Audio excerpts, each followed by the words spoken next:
Hello friends, welcome to Chittu recipes. இன்றைக்கி நம்ம சேனலில் சேமியா கேசரி எப்படி செய்கிறதுன்னு பார்க்கலாம்.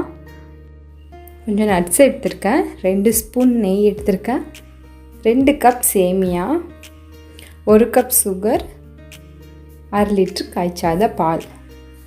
இப்போ ஒரு பேனில் நெய்யை சூடு பண்ணிவிட்டு நம்ம முந்திரி திராட்சையை லைட்டாக ஃப்ரை பண்ணி எடுத்துக்கலாம்.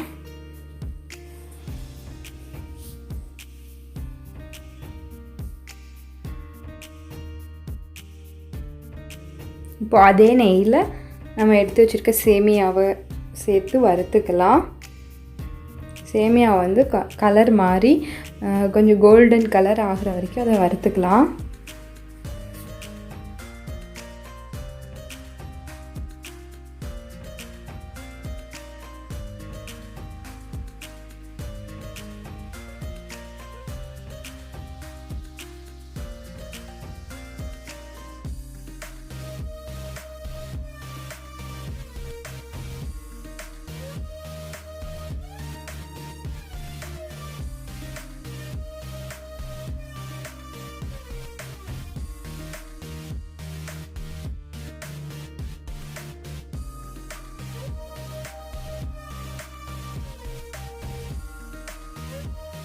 சேமியா கலர் சேஞ்ச் ஆக ஆரம்பிச்சிருச்சு. இப்போ இது நம்ம வெளியில் எடுத்துடலாம்.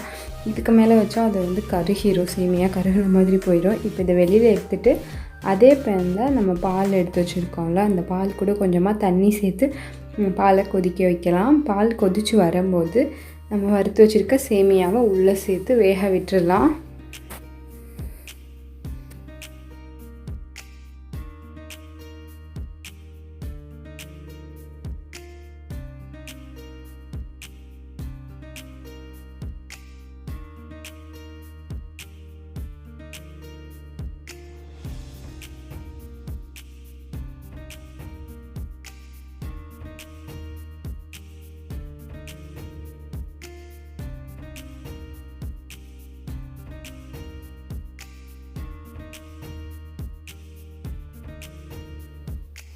சேமியா வெந்து வரும்போது நான் கொஞ்சமாக ஃபுட் கலர் ஆட் பண்ணுறேன்.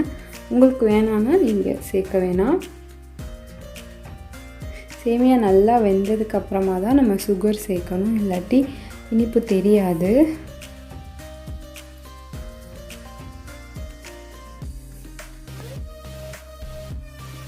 இதில் வந்து வாசனைக்காக நான் கொஞ்சமாக வெண்ணிலா எசன்ஸ் ஆட் பண்ணுறேன், இல்லைன்னா ஏலக்காய் தூள் கூட சேர்த்துக்கலாம்.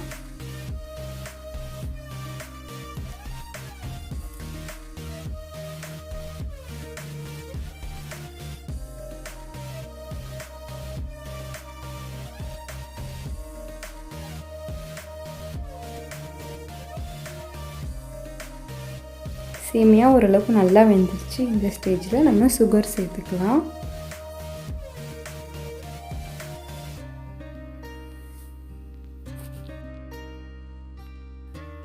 ஒரு 1/2 டீஸ்பூன் போல் நெய் சேர்த்துக்கலாம்.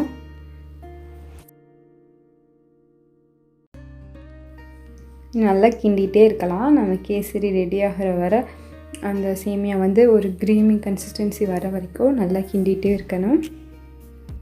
கொஞ்சம் கெட்டி ஆனதுக்கப்புறமா நம்ம ஸ்டவ் ஆஃப் பண்ணிடலாம். அதே சமயம் சேமியா குழஞ்சிடாமையும் பார்த்துக்கணும். அது முழுசாக இருந்தால் தான் அது நல்லா இருக்கும் சாப்பிட்றதுக்கு. ஓரளவுக்கு கெட்டி ஆயிடுச்சு. இப்போ இந்த ஸ்டேஜில் நம்ம வறுத்து வச்சுருக்கோம்ல முந்திரி திராட்சை, அதை சேர்த்துக்கலாம். சேர்த்துட்டு இப்போ நம்ம எந்த பாத்திரத்தில் கேசரி வைக்க போகிறோமோ அந்த பாத்திரத்தில் நெய் தடவி எடுத்துகிட்டு அந்த பாத்திரத்துக்கு மாற்றிடலாம்.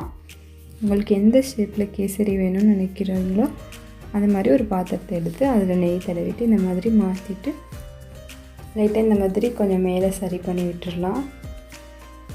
இப்போ இதுக்கு மேலே நான் வந்து கொஞ்சம் பாதாமை கட் பண்ணி சேர்த்துருக்கேன். வேணும்னா சேர்த்துக்கலாம். நம்ம ஆல்ரெடி நட்ஸ் உள்ளே சேர்த்துட்டோம்.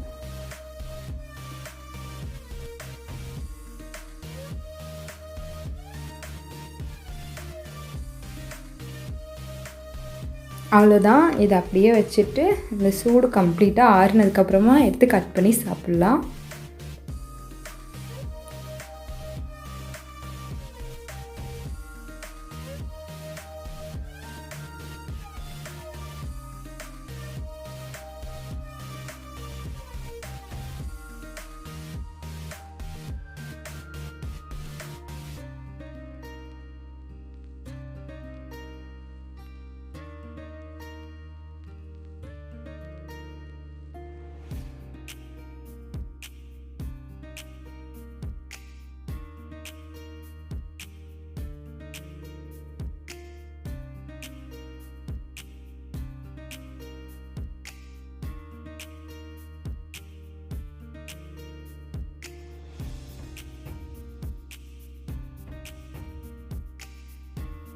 சேமியா கேசரி ரொம்ப சூப்பராக ரெடி ஆயிடுச்சு. நீங்களும் இதை ட்ரை பண்ணி பார்த்துட்டு எப்படி இருக்குன்னு கமெண்ட் பண்ணுங்கள். ரொம்ப ரொம்ப டேஸ்ட்டாக இருக்கும்.